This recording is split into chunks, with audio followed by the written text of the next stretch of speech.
ಹೆಚ್ಐ ನ್ಯೂಸ್ಗೆ ಸ್ವಾಗತ. ನಾನು ಪ್ರಿಯಾ. ಈಗ ಹೆಡ್ಲೈನ್ಸ್. ಹಾಸನದಲ್ಲಿ 900 ಕೋಟಿ ವೆಚ್ಚದ ಮೆಗಾ ಡೈರಿ ಯೋಜನೆ ಕಾಮಗಾರಿಗಳನ್ನು ವೀಕ್ಷಿಸಿದ ಮಾಜಿ ಪ್ರಧಾನಿ. ಜೂನ್ನಲ್ಲಿ ಪ್ರಧಾನಿ ಮೋದಿ ಅವರಿಂದ ಉದ್ಘಾಟನೆ ಎಂದ ಎಚ್ಡಿಡಿ. ಹಾಸನ ಜಿಲ್ಲೆಯನ್ನ ರಾಜ್ಯದಲ್ಲೇ ಪ್ರಥಮ ಸ್ಥಾನಕ್ಕೆ ತರುವ ಛಲದಲ್ಲಿ ರೇವಣ್ಣ. ಶಿಕ್ಷಣ, ಹೈನುಗಾರಿಕೆ ಮತ್ತು ಕೈಗಾರಿಕಾ ಕ್ಷೇತ್ರದಲ್ಲಿ ಉನ್ನತ ಸ್ಥಾನಕ್ಕೇರುವುದು ನಮ್ಮ ಗುರಿ. ಮಾಜಿ ಸಚಿವ ಎಚ್ಡಿ ರೇವಣ್ಣ ಸ್ಪಷ್ಟ ಮಾತು. ಬೇಲೂರು ತಾಲೂಕಿನಲ್ಲಿ ಹೆಚ್ಚುತ್ತಿರುವ ನಶಾ ಸಾಮಗ್ರಿಗಳ ಮಾರಾಟ. ಲಿಂಗಾಪುರ ಬಸ್ ನಿಲ್ದಾಣದ ಬಳಿ ಗಾಂಜಾ ಮಾರಾಟದ ಘಟನೆ. 2 ಆರೋಪಿಗಳ ಬಂಧನ. 325 ಗ್ರಾಂ ಗಾಂಜಾ ವಶ. ರಾಜ್ಯದ ಹೈನುಗಾರಿಕಾ ಕ್ಷೇತ್ರಕ್ಕೆ ಹೊಸ ದಿಕ್ಕು ನೀಡುವ ಹಾಸನದ ಮಹತ್ವಾಕಾಂಕ್ಷಿ ಮೆಗಾ ಡೈರಿ ಯೋಜನೆಯ ಎಲ್ಲಾ ಕಾಮಗಾರಿಗಳು ಪೂರ್ಣಗೊಂಡ ಬಳಿಕ ಜೂನ್ ತಿಂಗಳಲ್ಲಿ ಪ್ರಧಾನಿ ನರೇಂದ್ರ ಮೋದಿ ಅವರ ಕೈಯಲ್ಲಿ ಅದ್ದೂರಿಯಾಗಿ ಉದ್ಘಾಟನೆ ನೆರವೇರಿಸಲಾಗುವುದೆಂದು ಮಾಜಿ ಪ್ರಧಾನಿ ಎಚ್ಡಿ ದೇವೇಗೌಡರು ಹೇಳಿದರು. ಹಾಸನ ನಗರದ ಕೈಗಾರಿಕಾ ಪ್ರದೇಶದಲ್ಲಿ ನಿರ್ಮಾಣ ಹಂತದಲ್ಲಿರುವ ಸುಮಾರು 900 ಕೋಟಿ ವೆಚ್ಚದ ಮೆಗಾ ಡೈರಿ ಯೋಜನಾ ಕಾಮಗಾರಿಗಳನ್ನು ವೀಕ್ಷಿಸಿ ಅಧಿಕಾರಿಗಳೊಂದಿಗೆ ಪರಿಶೀಲನಾ ಸಭೆ ನಡೆಸಿದ ಬಳಿಕ ಮಾತನಾಡಿದ ಅವರು, ಇದು ಕೇವಲ ಒಂದು ಡೈರಿ ಯೋಜನೆಯಲ್ಲ, ರಾಜ್ಯದ ಹೈನುಗಾರಿಕೆ, ರೈತರ ಆರ್ಥಿಕ ಅಭಿವೃದ್ಧಿ ಮತ್ತು ಗ್ರಾಮೀಣ ಬದುಕಿನ ಪರಿವರ್ತನೆಗೆ ಕಾರಣವಾಗುವ ಮಹತ್ವದ ಕೇಂದ್ರವಾಗಲಿದೆ ಎಂದು ಅಭಿಪ್ರಾಯಪಟ್ಟರು. ಯೋಜನೆಯ ಎಲ್ಲಾ ಕಾಮಗಾರಿಗಳನ್ನು ಶೀಘ್ರ ಪೂರ್ಣಗೊಳಿಸುವಂತೆ ಸಂಬಂಧಪಟ್ಟ ಅಧಿಕಾರಿಗಳಿಗೆ ಮತ್ತು ವ್ಯವಸ್ಥಾಪಕ ನಿರ್ದೇಶಕರಿಗೆ ಸೂಚನೆ ನೀಡಿರುವುದಾಗಿ ತಿಳಿಸಿದ ಅವರು, ಪ್ರಧಾನಿ ಭೇಟಿ ವೇಳೆ ಇಡೀ ರಾಷ್ಟದ ಗಮನ ಹಾಸನದತ್ತ ಸೆಳೆಯೋ ರೀತಿಯಲ್ಲಿ ಕಾರ್ಯಕ್ರಮ ಆಯೋಜಿಸಬೇಕು. ಕರ್ನಾಟಕದ ಹೈನುಗಾರಿಕಾ ಸಾಮರ್ಥ್ಯ ದೇಶಕ್ಕೆ ಮಾದರಿಯಾಗಬೇಕು ಎಂದರು. ಮೆಗಾ ಡೈರಿಯ ನಿರ್ಮಾಣ ಕಾರ್ಯ ಬಹುತೇಕ ಅಂತಿಮ ಹಂತ ತಲುಪಿದ್ದು, ಜರ್ಮನಿ ತಂತ್ರಜ್ಞಾನ ಆಧಾರಿತ ಅತ್ಯಾಧುನಿಕ ಯಂತ್ರೋಪಕರಣಗಳನ್ನು ಅಳವಡಿಸಲಾಗುತ್ತಿದೆ. ಇಂತಹ ಮಟ್ಟದ ತಂತ್ರಜ್ಞಾನ ದೇಶದ ಕೆಲವೇ ಭಾಗಗಳಲ್ಲಿ ಮಾತ್ರ ಲಭ್ಯವಿದ್ದು, ಹಾಸನ ಜಿಲ್ಲೆಗೆ ಇದು ದೊಡ್ಡ ಹೆಮ್ಮೆಯ ವಿಚಾರವಾಗಿದೆ ಎಂದರು. ಪ್ರಸ್ತುತ ಹಾಸನ ಜಿಲ್ಲೆಯಿಂದ ದಿನಕ್ಕೆ ಸುಮಾರು 11 ಲಕ್ಷ ಲೀಟರ್ ಹಾಲು ಸಂಗ್ರಹವಾಗುತ್ತಿದ್ದು, ಈ ಯೋಜನೆ ಪೂರ್ಣಗೊಂಡ ಬಳಿಕ ಹಾಲು ಸಂಗ್ರಹ ಸಾಮರ್ಥ್ಯವನ್ನ 15 ಲಕ್ಷದಿಂದ 20 ಲಕ್ಷ ಲೀಟರ್ವರೆಗೂ ಹೆಚ್ಚಿಸುವ ಗುರಿ ಹೊಂದಲಾಗಿದೆ. ಇದರ ನೇರ ಲಾಭ ಸಾವಿರಾರು ಹಾಲು ಉತ್ಪಾದಕ ರೈತರಿಗೆ ತಲುಪಲಿದೆ ಎಂದರು. ಮೆಗಾ ಡೈರಿಯ ಪರಿಕಲ್ಪನೆಗೆ ಶಾಸಕ ರೇವಣ್ಣ ಅವರ ಶ್ರಮ ಮತ್ತು ದೂರದೃಷ್ಟಿಯೇ ಪ್ರಮುಖ ಕಾರಣವಾಗಿದೆ ಎಂದು ದೇವೇಗೌಡರು ಶ್ಲಾಘಿಸಿದರು. ರೇವಣ್ಣ ಕೆಲಸ ಮಾಡುವ ಸ್ವಭಾವದ ವ್ಯಕ್ತಿ. ರೈತರ ಬದುಕು ಉತ್ತಮವಾಗಬೇಕೆಂಬ ಉದ್ದೇಶದಿಂದ ಅವರು ಹಗಲಿರುಳು ಶ್ರಮಿಸಿದ್ದಾರೆ. ಈ ಯೋಜನೆಯ ಹಿಂದೆ ಅವರ ಅಪಾರ ಶ್ರಮವಿದೆ ಎಂದರು. ಮೇ 18ರಂದು ತಮಗೆ 94 ವರ್ಷ ತುಂಬಲಿರುವುದನ್ನು ಉಲ್ಲೇಖಿಸಿದ ದೇವೇಗೌಡರು, ರಾಜಕೀಯ ಜೀವನದಲ್ಲಿ ರೈತರ ಪರ ಹೋರಾಟವೇ ನನ್ನ ಮುಖ್ಯ ಧ್ಯೇಯವಾಗಿತ್ತು. ಹೈನುಗಾರಿಕೆ ಗ್ರಾಮೀಣ ಆರ್ಥಿಕತೆಯ ಬೆನ್ನೆಲುಬು. ಈ ಯೋಜನೆ ರಾಜ್ಯದ ರೈತರ ಬದುಕಿನಲ್ಲಿ ಹೊಸ ಆಶಾಭಾವನೆ ಮೂಡಿಸಲಿದೆ ಎಂದರು. ಇದೇ ಸಂದರ್ಭದಲ್ಲಿ ಕಡುಬಡ ರೈತರ ಬದುಕು ಹಸನಾಗಿಸಲು ಸಂಸ್ಥೆ ಮತ್ತು ಡಿಸಿಸಿ ಬ್ಯಾಂಕ್ ಸಹಯೋಗದಲ್ಲಿ 20,000 ಹಸುಗಳನ್ನು ವಿತರಿಸುವ ಯೋಜನೆ ರೂಪಿಸಲಾಗುತ್ತಿದೆ ಎಂದು ದೇವೇಗೌಡರು ಘೋಷಿಸಿದರು. ಬಡ ರೈತರನ್ನು ಗುರುತಿಸಿ ಹಸುಗಳನ್ನು ನೀಡಿ ಸ್ವಾವಲಂಬಿ ಬದುಕು ರೂಪಿಸುವ ಗುರಿ ಹೊಂದಲಾಗಿದೆ ಎಂದರು. HIN news Hassan. ಸುಮಾರು 900 ಕೋಟಿ ರೂಪಾಯಿ ಪ್ರಾಜೆಕ್ಟ್.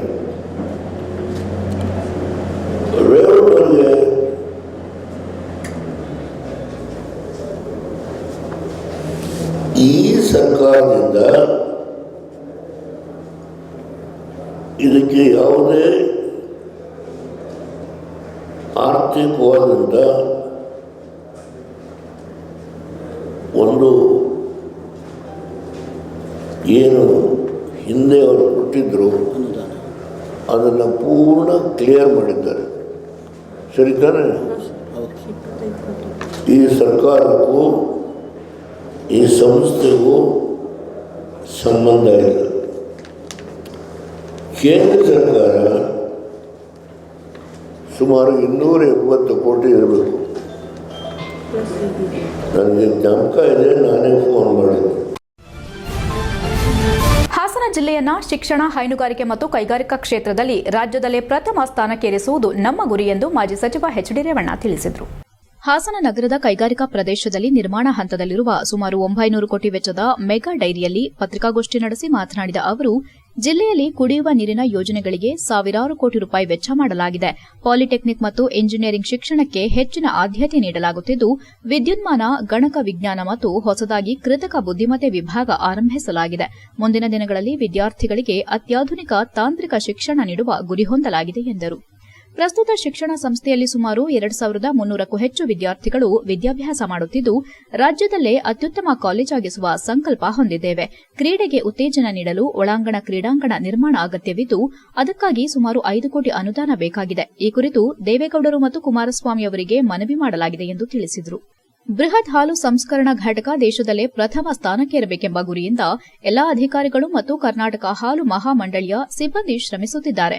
ಕೇವಲ 15 ಕೋಟಿ ಮೊತ್ತದಿಂದ ಆರಂಭವಾದ ಸಂಸ್ಥೆ ಇಂದು ಸಾವಿರಾರು ಕೋಟಿ ಮೌಲ್ಯದ ಆಸ್ತಿಯನ್ನು ಹೊಂದಿದೆ ಎಂದು ಹೆಮ್ಮೆಯಿಂದ ಹೇಳಿದರು.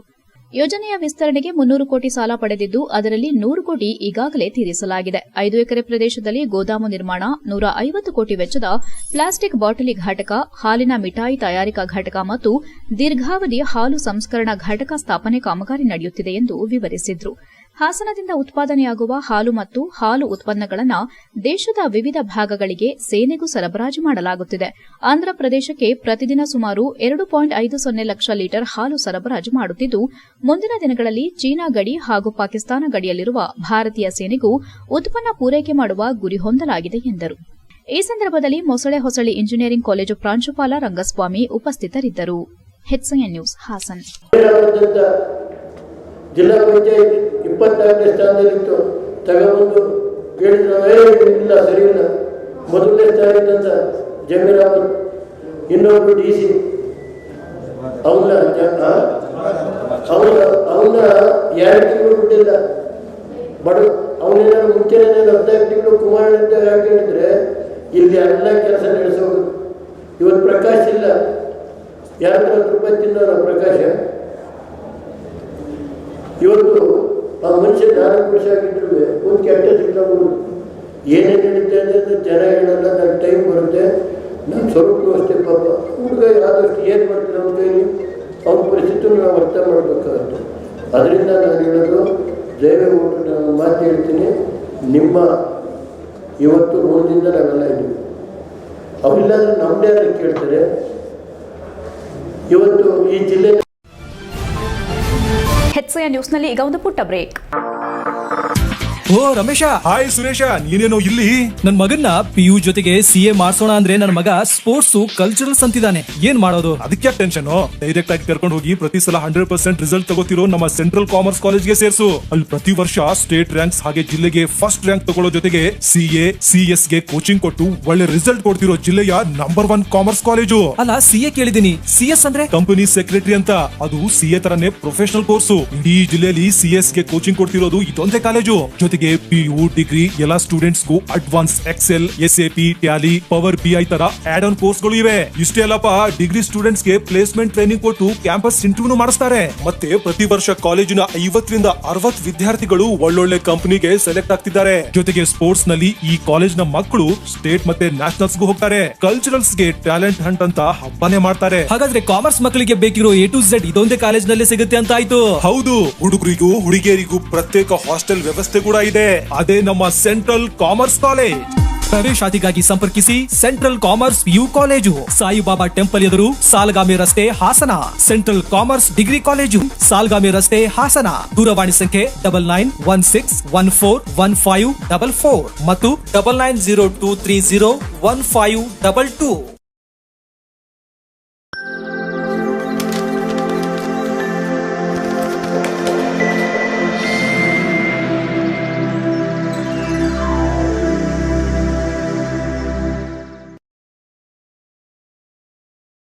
ಬ್ರೇಕ್ನ ನಂತರ HCN ನ್ಯೂಸ್ಗೆ ಸ್ವಾಗತ.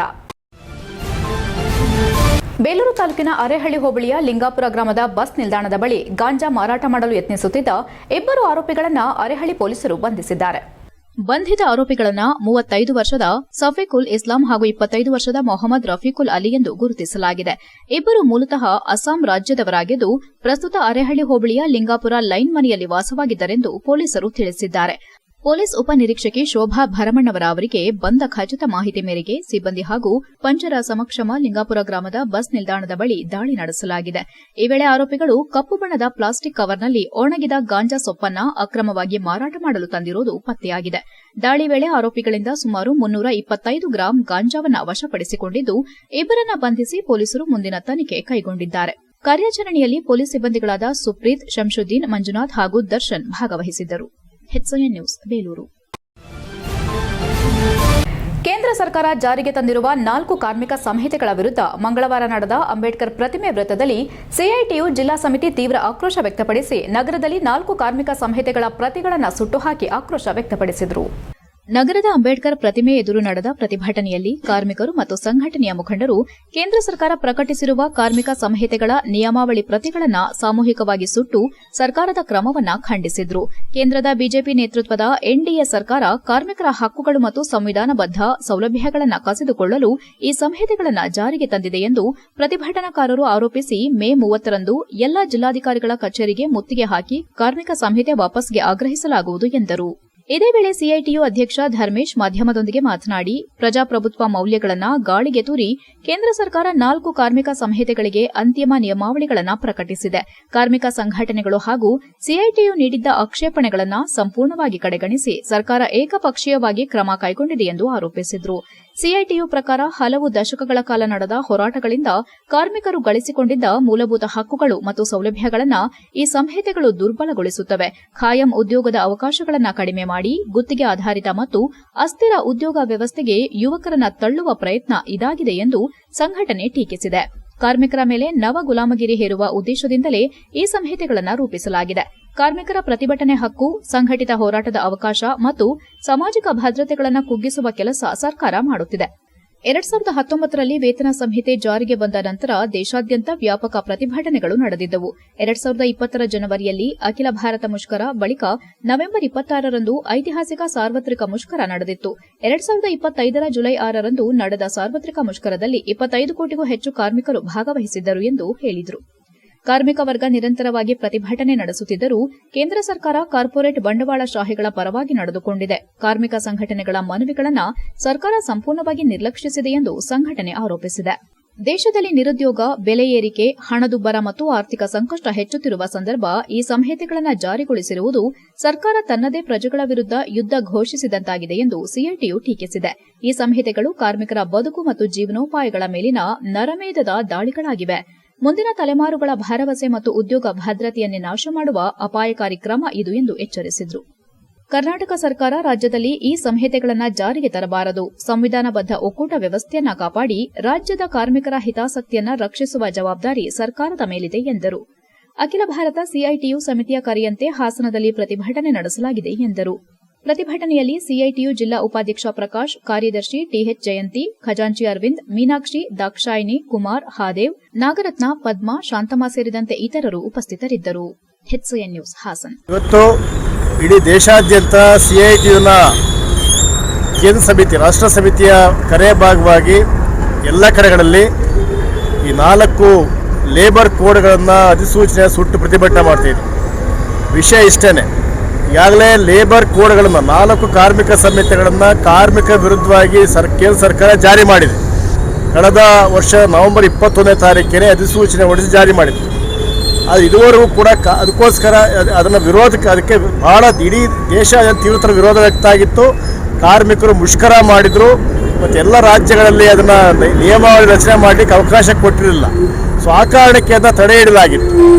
ಈಗ ಮೊನ್ನೆ ಈ 5 ರಾಜ್ಯಗಳ ಚುನಾವಣೆ ಆದಮೇಲೆ ಬಿಜೆಪಿ ಸರ್ಕಾರಕ್ಕೆ ಒಂದು ಭಾಳ ಹುಮ್ಮಸ್ಸು ಬಂದು ಏಕಾಏಕಿಯಾಗಿ ಎಲ್ಲ 4 ಸಂಹಿತೆಗಳಿಗೆ ನಿಯಮಾವಳಿ ರಚನೆ ಮಾಡಿ ಮೊನ್ನೆ ಏಕಾಏಕಿಯಾಗಿ ಯಾರನ್ನೂ ಕೂಡ ಕನ್ಸಲ್ಟ್ ಮಾಡ್ದಂಗೆ, ಕಾರ್ಮಿಕ ಸಂಘಟನೆಗಳ ವಿಶ್ವಾಸ ತಗೊಳ್ದಂಗೆ, ರಾಜ್ಯ ಸರ್ಕಾರಗಳನ್ನು ವಿಶ್ವಾಸಕ್ಕೆ ಪಡೆಯಲಾರ್ದಂಗೆ ಏಕಾಏಕಿಯಾಗಿ 4 ಕಾರ್ಮಿಕ ಸಂಬಂಧಗಳನ್ನು ಸಂಪೂರ್ಣವಾಗಿ ಜಾರಿ ಮಾಡಿದ್ದಾರೆ.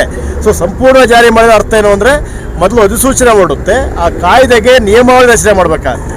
ಸೊ ಈಗ ಕೇಂದ್ರ ಸರ್ಕಾರ ಕಾಯ್ದೆಗೆ ನಿಯಮಾವಳಿ ರಚನೆ ಮಾಡ್ತು ಅಂದರೆ ಇಡೀ ದೇಶಾದ್ಯಂತ ಕಾನೂನು ವ್ಯಾಪ್ತಿಗೆ ಜಾರಿ ಆಗುತ್ತೆ ಅಂತ ಅಂದ್ಬಿಟ್ಟು ಅದಕ್ಕೆ ರಾಜ್ಯಗಳು ಕೂಡ ನಿಯಮ ರಚನೆ ಮಾಡಲೇಬೇಕಾಗುತ್ತೆ. ಅಂಥ ಒಂದು ಅನಿವಾರ್ಯ ಪರಿಸ್ಥಿತಿಯನ್ನು ಕೇಂದ್ರ ಸರ್ಕಾರ ಜಾರಿತಾ ಇದೆ. ಅಂದರೆ ಮೋದಿ ಸರ್ಕಾರಕ್ಕೆ ನೇರವಾಗಿ ಏನಂತಂದರೆ ಅವರಿಗೆ ಯಾವ ಕಾರಣಕ್ಕೂ ಕಾರ್ಮಿಕರಿಗೆ ಅನುಕೂಲ ಆಗಬೇಕು ಅನ್ನೋ ಉದ್ದೇಶ ಇಲ್ಲ. ಕೆಲವು ಮಾಲೀಕರಿಗೆ ಅನುಕೂಲ ಆಗಬೇಕು ಅನ್ನೋ ಕಾರಣಕ್ಕೆ ಇನ್ನು ಮುಂದೆ ಕಾರ್ಮಿಕರು ಸಂಘ ಕಟ್ಟಕ್ಕಾಗೋದಿಲ್ಲ, ಭಾಳ ಕಷ್ಟ ಆಗುತ್ತೆ. ಅವ್ರಿಗೆ ಸಮಸ್ಯೆ ಆದರೆ ಕಾರ್ಮಿಕ ಇಲಾಖೆ ದೂರು ಕೊಡ್ತಕ್ಕಂಥ ಅವಕಾಶ ಇರಲ್ಲ, ಕಾರ್ಮಿಕ ಇಲಾಖೆ ಇನ್ನು ಮುಂದೆ ಇರೋದಿಲ್ಲ. HCN ನ್ಯೂಸ್ನಲ್ಲಿ ಈಗ ಒಂದು ಪುಟ್ಟ ಬ್ರೇಕ್.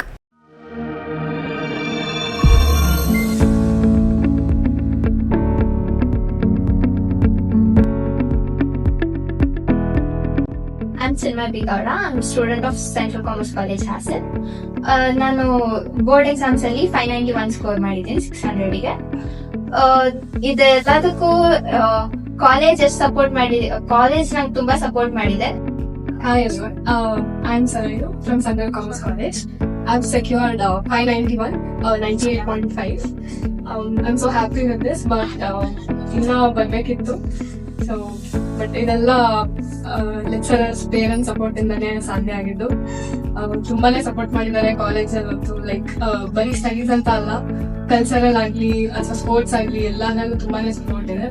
ಆಪರ್ಚುನಿಟೀಸ್ ಯಾವುದಕ್ಕೂ ಕಡಿಮೆ ಇಲ್ಲ, ಎಲ್ಲದಕ್ಕೂ ಕೊಡ್ತಾರೆ. ಒಳ್ಳೆ ಸ್ಥಾನಕ್ಕೆ ಬೆಳೆಯೋಕೆ ಹೆಲ್ಪ್ ಮಾಡ್ತಾರೆ. I am so grateful for them. ಎಲ್ಲ ಅವ್ರ ಸಪೋರ್ಟ್ ಇಂದಾನೆ ಆಗಿದೆ. Sir Pramod, a student of Central Commerce College. I secured 591 out of 600.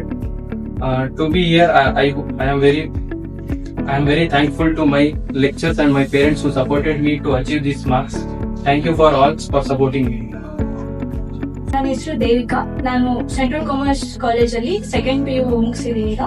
ನಾನು ಈಗ 2026 ಅಲ್ಲದು ಸೆಕೆಂಡ್ PU ಎಕ್ಸಾಮ್ ಅಲ್ಲಿ 590 ಸ್ಕೋರ್ ಮಾಡಿದ್ದೀನಿ 600ಗೆ. I was expecting still more. Revaluation ಆಗ್ತೀನಿ. ಐ ನೋ ಡೆಫಿನೆಟ್ಲಿ ನಾನು ಅಚೀವ್ ಮಾಡ್ತೀನಿ. ಇನ್ನು ನಾನು ಏನ್ ಎಕ್ಸ್ಪೆಕ್ಟ್ ಮಾಡಿದೆ ಅದನ್ನ ಅಂತ. ಐ ಆಮ್ ಮೇಘನಡಿ, students of central commerce college. I score 590. ಎಲ್ಲರಿಗೂ ನಮಸ್ಕಾರ. ನಾನು ಮಹೇಶ್, ಸೆಂಟ್ರಲ್ ಕಾಮರ್ಸ್ ಕಾಲೇಜಿನ ಸಂಸ್ಥಾಪಕ. 2025-26 ಸಾಲಿನ ದ್ವಿತೀಯ PUC ಫಲಿತಾಂಶದಲ್ಲಿ ನಮ್ಮ ಕಾಲೇಜು ಮತ್ತೊಮ್ಮೆ 100% ಫಲಿತಾಂಶವನ್ನು ಪಡ್ಕೊಂಡಿದೆ. ಸತತ 9ನೇ ಬಾರಿಗೆ 100% ಫಲಿತಾಂಶವನ್ನು ಪಡೆದು ನಮ್ಮ ಕಾಲೇಜಿನ ವಿದ್ಯಾರ್ಥಿಗಳು ಜಿಲ್ಲೆಯಲ್ಲಿ ಇತಿಹಾಸವನ್ನೇ ಸೃಷ್ಟಿ ಮಾಡಿದ್ದಾರೆ. ಜೊತೆಗೆ ಕಳೆದ 8 ವರ್ಷಗಳ ಫಲಿತಾಂಶಕ್ಕಿಂತ ಈ ವರ್ಷದಲ್ಲಿ ಅತ್ಯುತ್ತಮ ಫಲಿತಾಂಶವನ್ನ ಪಡ್ಕೊಂಡಿದ್ದೇವೆ. ನಮ್ಮ ಕಾಲೇಜಿನ ಯಾವುದೋ ಒಬ್ಬ ಅಥವಾ ಇಬ್ಬರು ವಿದ್ಯಾರ್ಥಿಗಳು ಉತ್ತಮ ಫಲಿತಾಂಶವನ್ನ ಪಡ್ಕೊಂಡಿರೋದಲ್ಲ. ಕಾಲೇಜಿನ ಒಬ್ಬ ಅಥವಾ ಇಬ್ಬರು ವಿದ್ಯಾರ್ಥಿಗಳು ಉತ್ತಮ ಫಲಿತಾಂಶವನ್ನ ಪಡ್ಕೊಂಡು ಉಳಿದ ವಿದ್ಯಾರ್ಥಿಗಳು ಸಾಧಾರಣ ಫಲಿತಾಂಶವನ್ನ ಪಡ್ಕೊಂಡ್ರೆ ಅಥವಾ ಕೆಲವು ವಿದ್ಯಾರ್ಥಿಗಳು ಫೇಲ್ ಆದ್ರೆ ಅದನ್ನ ಉತ್ತಮ ಫಲಿತಾಂಶ ಅಂತ ಆಗ್ಲಿ ಅಥವಾ ಉತ್ತಮ ಗುಣಮಟ್ಟದ ಶಿಕ್ಷಣ ಅಂತ ಆಗ್ಲಿ ಖಂಡಿತ ಹೇಳಲಿಕ್ಕೆ ಬರೋದಿಲ್ಲ. ನಮ್ಮ ಕಾಲೇಜಿನ ವಿಶೇಷತೆ, ಕಾಲೇಜಿನ ಎಲ್ಲ ವಿದ್ಯಾರ್ಥಿಗಳು ಅತ್ಯುತ್ತಮ ಫಲಿತಾಂಶವನ್ನು ಪಡ್ಕೊಂಡಿದ್ದಾರೆ, ಅತ್ಯುತ್ತಮ ಸಾಧನೆಯನ್ನ ಮಾಡಿದ್ದಾರೆ. ಪರೀಕ್ಷೆಗೆ ಹಾಜರಾದ ವಿದ್ಯಾರ್ಥಿಗಳ ಸಂಖ್ಯೆ 178, ಡಿಸ್ಟಿಂಕ್ಷನ್ಸ್ 142, ಎಬೋ 90% 113, ಎಬೋ 95% 63 ವಿದ್ಯಾರ್ಥಿಗಳು ಹಾಗೂ 100 ಔಟ್ ಆಫ್ 100 92 ವಿದ್ಯಾರ್ಥಿಗಳು. ಜೊತೆಗೆ ನಮ್ಮ ಕಾಲೇಜಿನ ಎಲ್ಲ 178 ವಿದ್ಯಾರ್ಥಿಗಳ ಸರಾಸರಿ ಅಂದ್ರೆ ಆವರೇಜ್ ಮಾರ್ಕ್ಸ್ ಅಂದ್ರೆ ಕಾಲೇಜಿನ ಪ್ರತಿಯೊಬ್ಬ ವಿದ್ಯಾರ್ಥಿ ಪಡ್ಕೊಂಡಿರುವಂತಹ ಸರಾಸರಿ ಅಂಕಗಳು 91%. ಇದು ಒಂದು ಕಾಮರ್ಸ್ ಕಾಲೇಜ್ ಸೃಷ್ಟಿ ಮಾಡಿರುವಂತಹ ಒಂದು ಇತಿಹಾಸ ಅಂತಾನೆ ಹೇಳ್ಬೋದು. ಜೊತೆಗೆ ಪರೀಕ್ಷೆಗೆ ಹಾಜರಾದ 178 ವಿದ್ಯಾರ್ಥಿಗಳಲ್ಲಿ 176 ವಿದ್ಯಾರ್ಥಿಗಳ ಫಲಿತಾಂಶ ಅವರ SSLC ಫಲಿತಾಂಶಕ್ಕಿಂತ ಹೆಚ್ಚಾಗಿರುವಂತದ್ದು ಕಾಲೇಜಿನ ಗುಣಮಟ್ಟಕ್ಕೆ ಹಾಗೂ ಕಾಲೇಜು ಪ್ರತಿಯೊಬ್ಬ ವಿದ್ಯಾರ್ಥಿಗೆ ನೀಡುತ್ತಿರುವಂತಹ ಪ್ರಾಮುಖ್ಯತೆಗೆ ಸಾಕ್ಷಿ. ಕಾಲೇಜಿನ ಎಲ್ಲ ವಿದ್ಯಾರ್ಥಿಗಳಿಗೆ ಅಭಿನಂದನೆಗಳನ್ನು ಸಲ್ಲಿಸ್ತಾ ಇದ್ದೇನೆ. Thank you so much.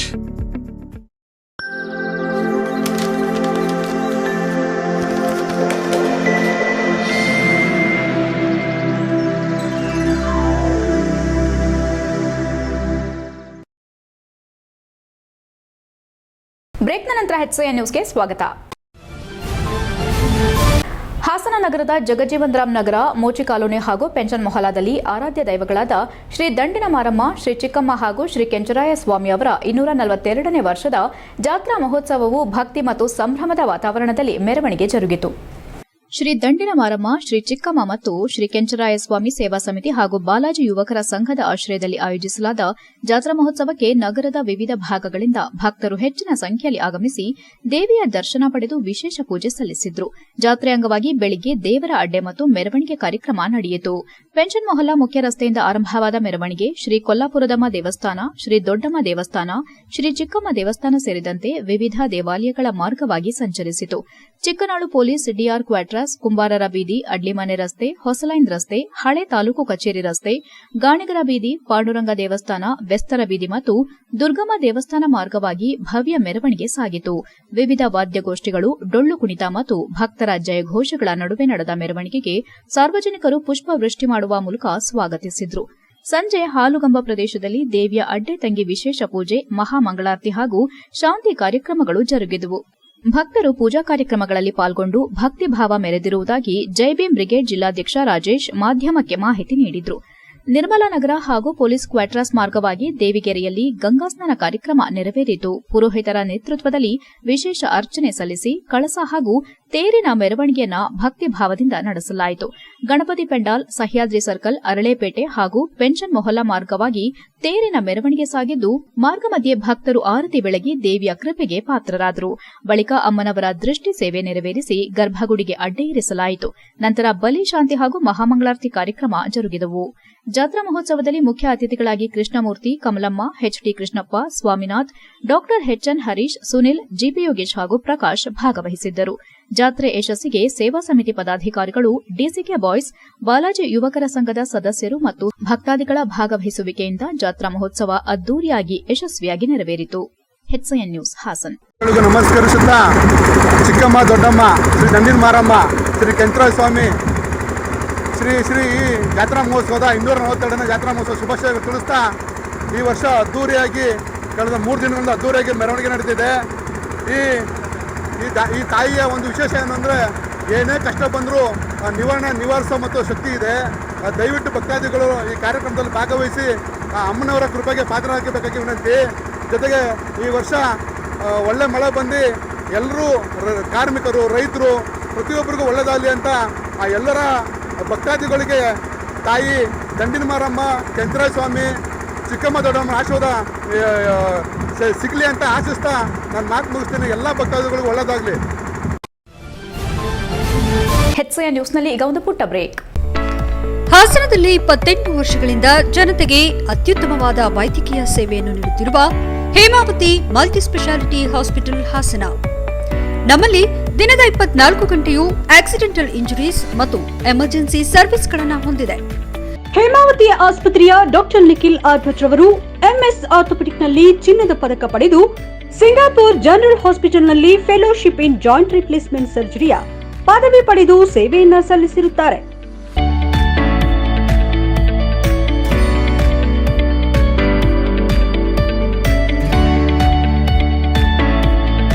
ನಮ್ಮಲ್ಲಿ ಆಂಬ್ಯುಲೆನ್ಸ್ ಸೇವೆಯೂ ಲಭ್ಯ. ಇನ್ನೇಕೆ ತಡ? ನೀವು ಯಾವುದೇ ಮೂಳೆ ಸಮಸ್ಯೆ ಹೊಂದಿದ್ದರೆ ಹಿಂದೆ ಭೇಟಿ ನೀಡಿ.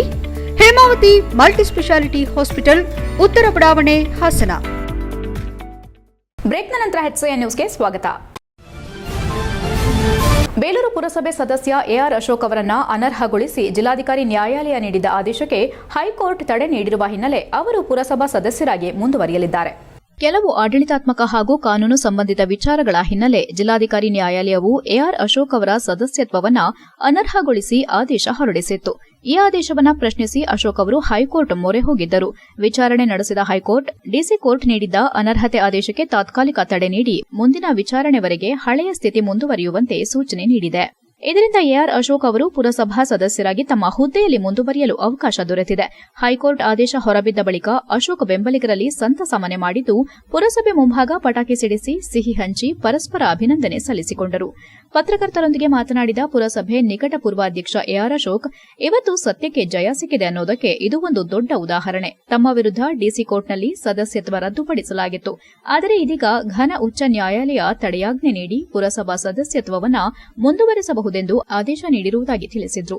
ಹೈಕೋರ್ಟ್ ಆದೇಶವನ್ನು ಪುರಸಭೆ ಮುಖ್ಯಾಧಿಕಾರಿಗಳಿಗೆ ಸಲ್ಲಿಸಿರುವುದಾಗಿ ಹೇಳಿದ ಅವರು, ಮೇ 11ರಂದು ನಡೆಯಲಿರುವ ಪುರಸಭೆ ಅಧ್ಯಕ್ಷರ ಚುನಾವಣೆಯಲ್ಲಿ ಮತದಾನ ಮಾಡುವ ಹಕ್ಕು ದೊರೆತಿರುವುದು ಸಂತಸದ ಸಂಗತಿಯಾಗಿದೆ ಎಂದರು. ತಮ್ಮ ವಿರುದ್ಧ ಕೆಲವರು ಪಿತೂರಿ ಮಾಡಿ ಸದಸ್ಯತ್ವ ತಪ್ಪಿಸಲು ಯತ್ನಿಸಿದ್ರು. 1 ವರ್ಷದ ಕಾಲ ತೊಂದರೆ ನೀಡಿ ಮಾನಸಿಕ ಒತ್ತಡಕ್ಕೆ ಒಳಪಡಿಸಿದ್ರು. ಎಲ್ಲಿ ಹೋದರೂ ಬಂದರೂ ತೊಂದರೆ ಕೊಟ್ಟರು. ಆದರೆ ಶ್ರೀ ಚನ್ನಕೇಶವ ಸ್ವಾಮಿ ಕೃಪೆಯಿಂದ ಇಂದು ಮತ್ತೆ ಜಯಶೀಲನಾಗಿ ಪುರಸಭಾ ಸದಸ್ಯನಾಗಿ ಕಾರ್ಯನಿರ್ವಹಿಸುವ ಅವಕಾಶ ಸಿಕ್ಕಿದೆ ಎಂದರು. ಮುಂದಿನ ದಿನಗಳಲ್ಲಿ ಬೇಲೂರಿನ ಜನರ ಪರವಾಗಿ ಉತ್ತಮ ಕೆಲಸ ಮಾಡಿಕೊಂಡು ಹೋಗುವುದಾಗಿ ತಿಳಿಸಿದ ಅವರು, ನನಗೆ ಬಂದಿರುವ ಹೈಕೋರ್ಟ್ ಆದೇಶವನ್ನ ಎಲ್ಲರೂ ಸ್ವಾಗತಿಸಿದ್ದಾರೆ. ಜನರ ಸಮಸ್ಯೆಗಳಿಗೆ ಸ್ಪಂದಿಸಿ ಕೆಲಸ ಮಾಡುತ್ತೇನೆ ಎಂದರು. ನನ್ನ 5 ವರ್ಷದ ಅವಧಿವರೆಗೆ ಕಾಂಗ್ರೆಸ್ ಪಕ್ಷದಲ್ಲೇ ಇರುತ್ತೇನೆ. ನಂತರ ಯಾವ ದಾರಿ ಸರಿ ಎಂದು ವಾರ್ಡ್ನ ಸ್ನೇಹಿತರು, ಬೆಂಬಲಿಗರು ಹೇಳ್ತಾರೋ ಅದನ್ನ ಗಮನಿಸಿ ನಿರ್ಧಾರ ಮಾಡುತ್ತೇನೆ. 4-5 ತಿಂಗಳ ನಂತರ ಅದರ ಬಗ್ಗೆ ತೀರ್ಮಾನ ಮಾಡುತ್ತೇನೆ ಎಂದರು. HCN news, Belur. ಎಲ್ರಿಗೂ ನಮಸ್ಕಾರ. ಇವತ್ತು ಸತ್ಯಕ್ಕೆ ಜಯ ಸಿಕ್ಕಿದೆ ಅನ್ನೋದಕ್ಕೆ ಒಂದು ಉದಾಹರಣೆ.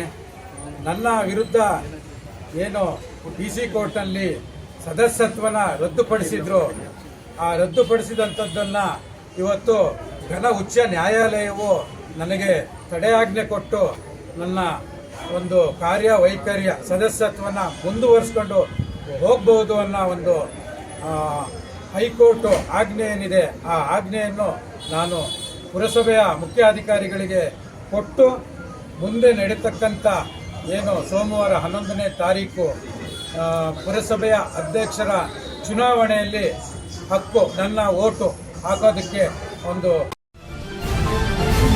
ಕೊನೆಯಲ್ಲಿ ಮತ್ತೊಮ್ಮೆ ಮುಖ್ಯಾಂಶಗಳು. ಹಾಸನದಲ್ಲಿ 900 ಕೋಟಿ ವೆಚ್ಚದ ಮೆಗಾ ಡೈರಿ ಯೋಜನೆ ಕಾಮಗಾರಿಗಳನ್ನು ವೀಕ್ಷಿಸಿದ ಮಾಜಿ ಪ್ರಧಾನಿ. ಜೂನ್ನಲ್ಲಿ ಪ್ರಧಾನಿ ಮೋದಿ ಅವರಿಂದ ಉದ್ಘಾಟನೆಯೆಂದ ಎಚ್ಡಿಡಿ. ಹಾಸನ ಜಿಲ್ಲೆಯನ್ನ ರಾಜ್ಯದಲ್ಲೇ ಪ್ರಥಮ ಸ್ಥಾನಕ್ಕೆ ತರುವ ಛಲದಲ್ಲಿ ರೇವಣ್ಣ. ಶಿಕ್ಷಣ, ಹೈನುಗಾರಿಕೆ ಮತ್ತು ಕೈಗಾರಿಕಾ ಕ್ಷೇತ್ರದಲ್ಲಿ ಉನ್ನತ ಸ್ಥಾನಕ್ಕೇರುವುದು ನಮ್ಮ ಗುರಿ. ಮಾಜಿ ಸಚಿವ ಎಚ್ಡಿ ರೇವಣ್ಣ ಸ್ಪಷ್ಟ ಮಾತು. ಬೇಲೂರು ತಾಲೂಕಿನಲ್ಲಿ ಹೆಚ್ಚುತ್ತಿರುವ ನಶಾ ಸಾಮಗ್ರಿಗಳ ಮಾರಾಟ. ಲಿಂಗಾಪುರ ಬಸ್ ನಿಲ್ದಾಣದ ಬಳಿ ಗಾಂಜಾ ಮಾರಾಟದ ಘಟನೆ. 2 ಆರೋಪಿಗಳ ಬಂಧನ. 325 ಗ್ರಾಂ ಗಾಂಜಾ ವಶ. ಇಷ್ಟೊತ್ತು ನೀವು ನೋಡಿದ್ದು ಹಾಸನದ ಸುದ್ದಿ ಅಂದ್ರೆ HCN ನ್ಯೂಸ್.